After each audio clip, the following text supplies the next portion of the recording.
Hello and welcome to another episode of Star Wars Battlefront Weekly. My name is Greg Henniger. And I'm Lorenzo Valoria. And today we're going to be talking about one of our favorite battles that we hope makes it into Star Wars Battlefront, the Battle of Yavin.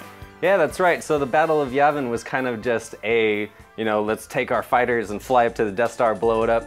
Real quick and real easy battle in the movies, but the expanded universe says there's a lot more that happened, which they could use in Battlefront. Exactly. So in the expanded universe, the rebels had to clear out the Massassi Temple first and foremost before they could set up their base of operations, which they used to, plan the entire Death Star attack. So I'm thinking this would be a really good rush mode map, right? Where the first stage is you have to go in, obviously clear out the Imperials. If you're the rebels, you're pushing forward. If you're the Imperials, you could stop them right then and there. But if not, then you clear it out, you set up your base of operations, head to the hangar, and then you're blasting off into space. Yeah, take off into space. And then another thing in the expanded universe, there was 2 Victory-class Star Destroyers escorting the Death Star to Yavin 4. Commence primary ignition.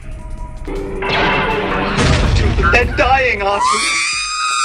Which makes so much more sense than stage 2. Than the Death Star just hanging out without any defense, really. That's right. Rush mode stage 2, blow up the 2 Star Destroyers, then you're off to the Death Star to blow that whole mofo thing up. Yeah, and of course you could have, a couple of different ways you could take out the Star Destroyers. Land in the hangar bay, systematically take them out. Shoot the shield generator balls. I just love to shoot those things off.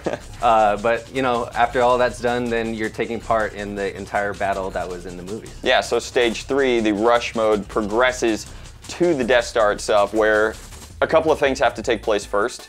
Yeah, so I'm thinking that the third stage in the rush mode would be taking down those shield repulsor towers and the turbo lasers. Yeah, you can't just go straight down into the trench. You can't just dive right into the trench. So, take that out. Once that's finished, when you're diving into the trench, how about one of your players spawns as a hero? Right, the hero class comes in. Red 5, Luke Skywalker, for the rebels in there. Yeah. And he's duking it out with the Imperial side. Somebody becomes Darth Vader. Yeah, Darth Vader, and they have to duke it out within the trench and fire off the missiles. And then someone else can become Han Solo. Yeah. And if they're off having a little battle over here, and if you don't control this battle with Han Solo, then you don't get to the trench in time. Yeah, and you can't save Luke Skywalker. Yeah. And, that's like the perfect way to replicate that moment in the movies. And to make the battle even more massive too, you could have the trench run going over here while everybody else is trying to make sure that the guy in the trench is totally clear to do the same. Exactly.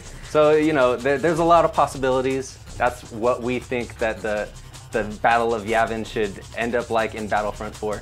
Yeah, and of course, if you guys have a particular part that you really want to see the Battle of Yavin take place, make sure you leave that in the comments section below, and we can discuss amongst ourselves. So last week we had a Would You Rather. It was, would you rather be roasted on a spit by Ewoks? I got a bad feeling about this. Or become Jar Jar's political advisor for life? This is very, very bad. So Spade Slick said, with Jar Jar, at least I would have some semblance of political power.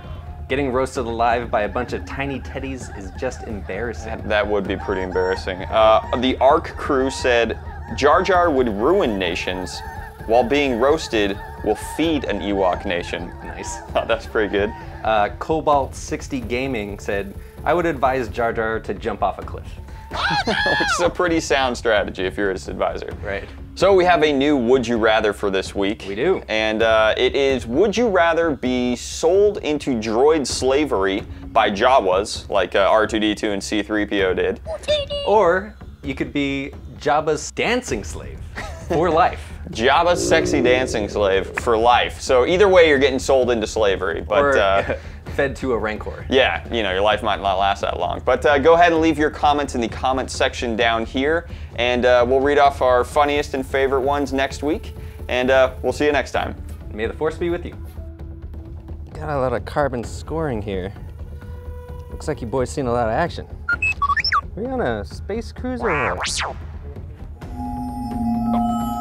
Oh, hey, Lorenzo. I don't think this is the R2 unit you're looking for.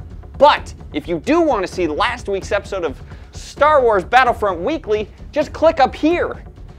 Or if you want to see last week's episode of Super Smash Bros. Wii U Weekly, just click down here.